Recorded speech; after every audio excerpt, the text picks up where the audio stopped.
And today we're going to keep working on our applications of quadratic functions. So yesterday you worked through, if you were given the graph, being able to answer some key questions. So just a quick review. If the question asks you something along the lines of how long is the object in the air, or how long before it hits the ground, that would be your zeros or your x-intercepts. Okay, and it makes sense because you think about with this picture, something goes up in the air and then it comes back down. And then what about its initial height, or how high off the ground did the object start? That's your y-intercept. And then the other key word that we've typically used is the vertex, but the vertex has two components to it. So we have the x value, which is also your axis of symmetry. And that is going to ask you a question such as, when does the object reach its maximum height, or at what time? Because this will always be time. Then we have the y value,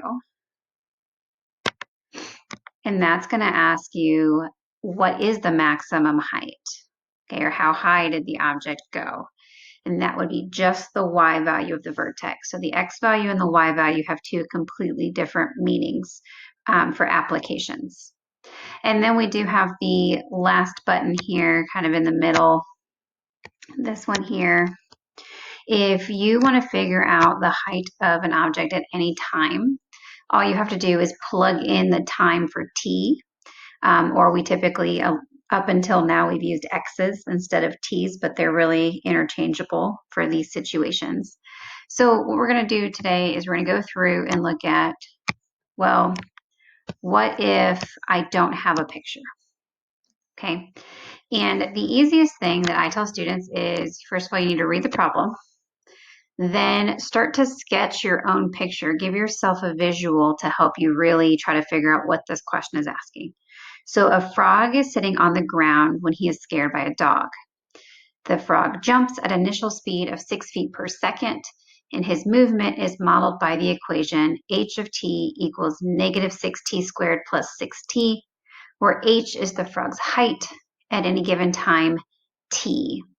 And it does look like I missed some directions in here. So this will be height in feet and time in seconds. And we can also get that from up here, the 6 feet per seconds. Okay, so if you want to give yourself a little visual, right, you have the ground. Let's make it better green. You have a frog. Kind of looks like a butterfly, but here's my frog, right? And he jumps, and because we live on Earth, he goes back to the ground eventually. There is my negative parabola. And we know that it's negative because we have a negative 6t squared. And if that a value is negative, then we have a parabola, or a negative parabola. Okay, so now it's a matter of determining what part of that parabola do I need to find for a particular question. So question 1, how long is the frog in the air? So if we go to answer that, think back to your drawing, right? He jumps here and he lands here. This is your zeros. Now, if we were given a graph, finding the zeros is pretty easy, but even if not, it's not difficult to do it without the graph either, because you have been solving quadratics for a long time now. So notice that when it's on the ground, its height would be 0 feet. It's on the ground. It has not left whatsoever. So we're going to replace h of t with 0 and then solve. And we can solve by a method of our choice. Square root method will not work here because we have a b term. And lots of discussions about that. So we either factor or do quadratic formula. Personally, I'm going to see if it factors first. And this one does. We've got to go back to the beginning of our factoring skills and remember, hey, we need to pull a GCF if it has one. And this one does. So not only is there a GCF of 6, they also share a t, and because your a value is negative, your GCF would be a negative 6t. Now divide those out or factor those out, and you would get a 1t minus 1. So now to solve, we would set each of those equal to 0.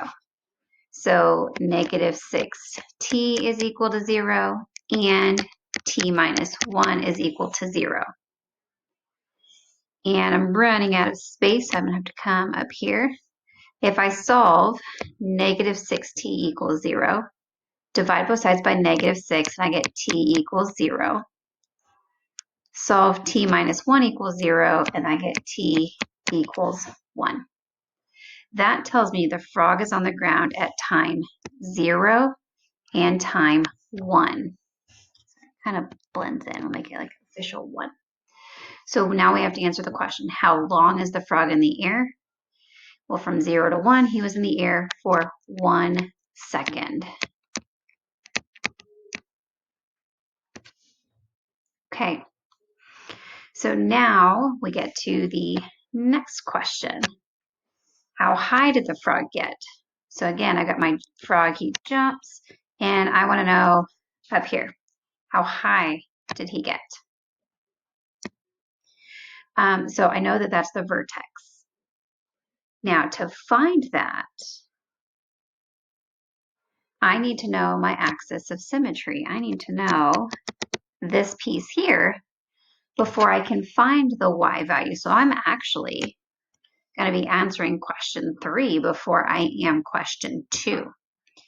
So because I know my zeros or my x-intercepts, I know that the axis of symmetry is halfway between the two of those. So halfway between 0 and 1 would be 1/2. So when did the frog reach its maximum height? After half a second.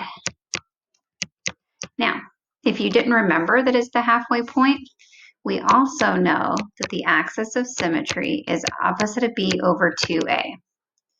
So in this case, the opposite of b would be negative 6 over 2 times, well, a is also negative 6. That's negative 6 over negative 12, which is positive 1/2. So either method, you would get the same answer.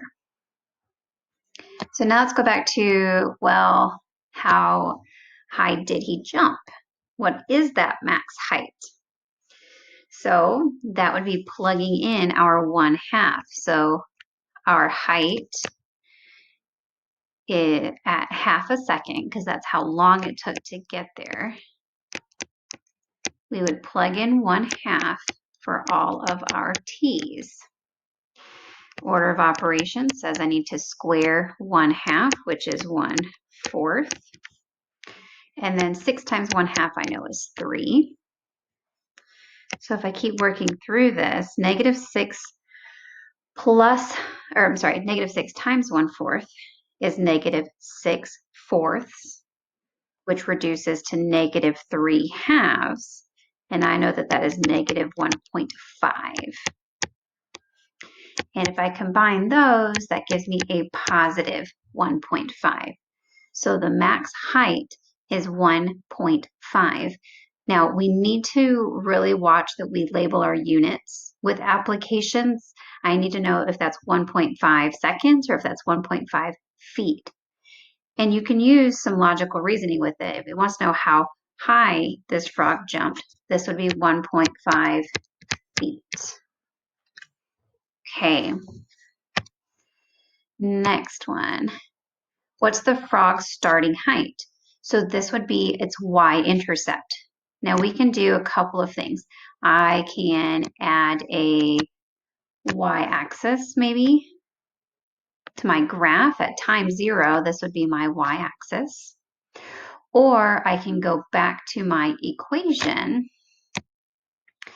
And my equation, if we rewrite it in here, I also recall from previous lessons that my y-intercept will be my c value.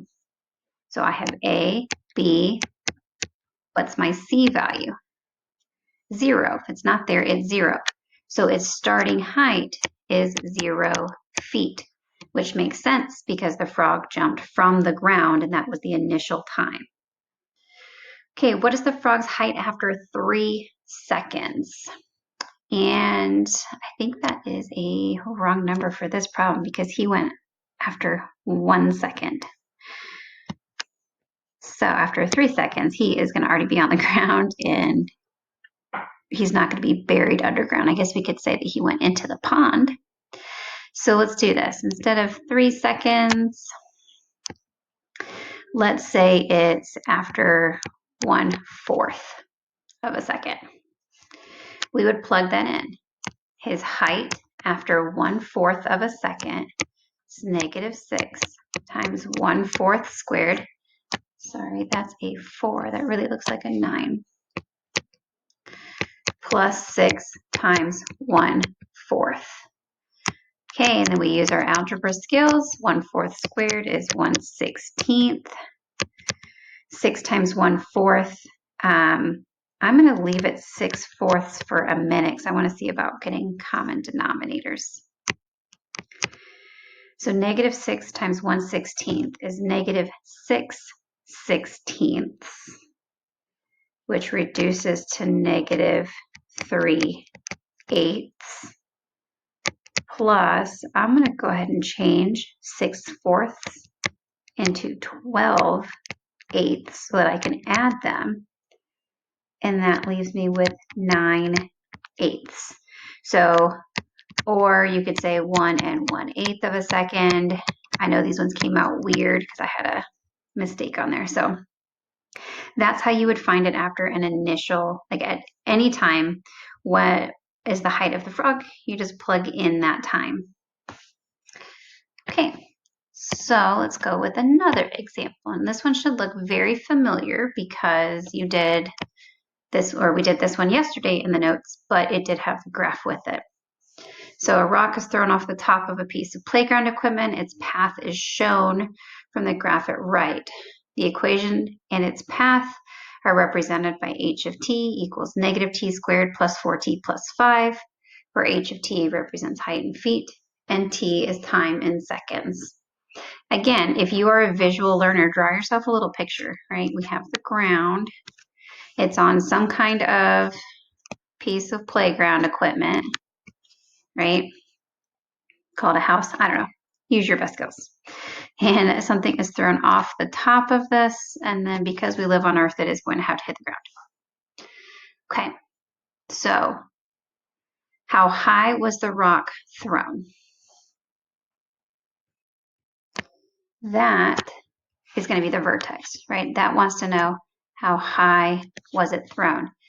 Now, to know that, we would have to find our axis of symmetry. So kind of use some reasoning here of, well, which of the questions asks me about the axis of symmetry? And that would be question 7. How long does it take the rock to reach its maximum height? Now, these questions can also come in any order. It's just a matter of interpreting what part is required for that question. So don't feel like you have to do them in a set order. We can always mix them around. So we don't know the x-intercepts yet for this one. So what we can do is I can use the fact that the axis of symmetry is -b over 2a. So for this problem, that is -4 over 2 times -1. So that is -4 over -2, which would give me +2. And again, we need labels. This would be 2 seconds. 2 seconds. So we can add that into our graph if we would like to. And what that does is that helps me now answer question 6. How high is the rock thrown? Well, at 2 seconds, how tall does it get, or how high into the air does it get? You're going to plug in 2 for all the t's. So we have a negative out front. So remember, that's like a -1. And I know some people find it very helpful to write that -1 in because they tend to forget about it if they don't. So order of operations, I've got -1 times 4, and then +8 plus 5, -4 plus 8 plus 5.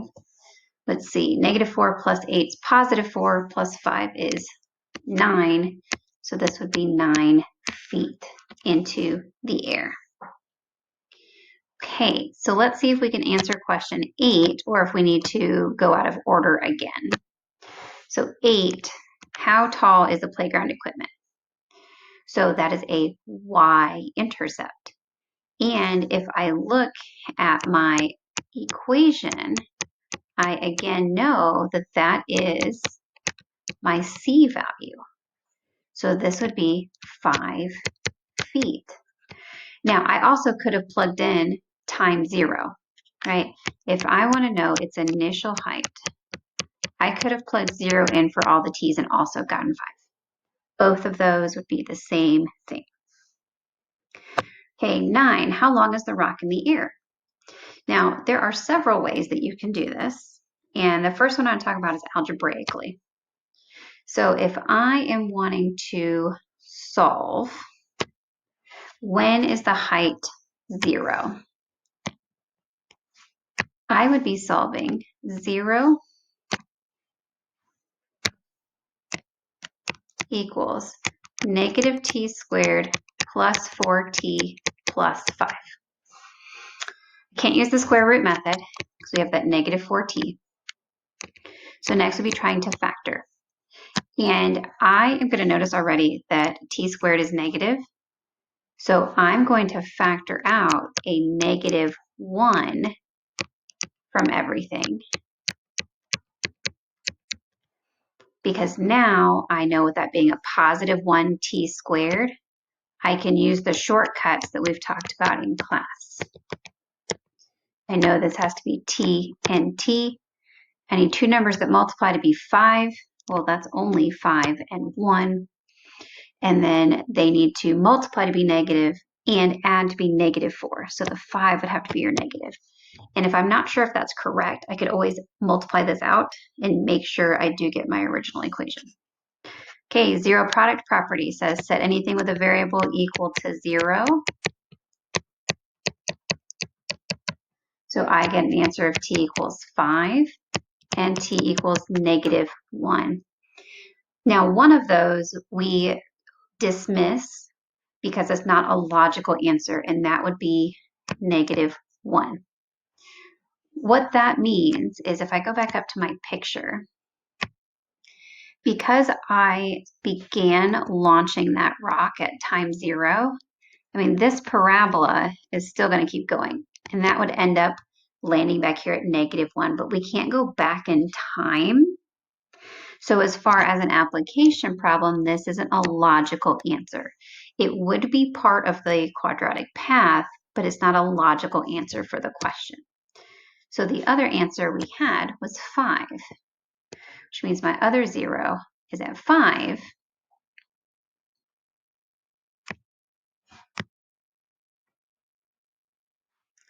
And that would be, it took 5 seconds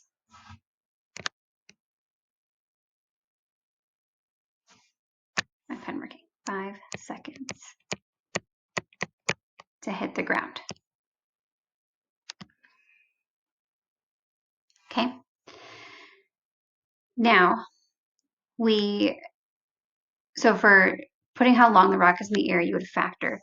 You could have used quadratic formula, but we don't really want to go down that path if we don't have to. But if you did, you would have also gotten the answers of 5 and -1.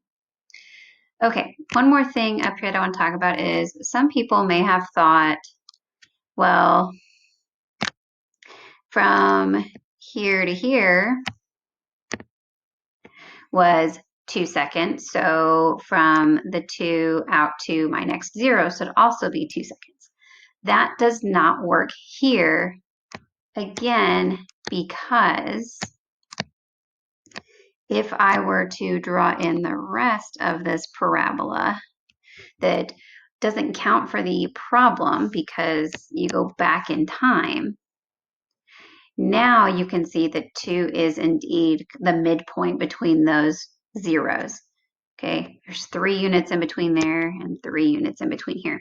So be really cautious, especially when things don't begin on the ground,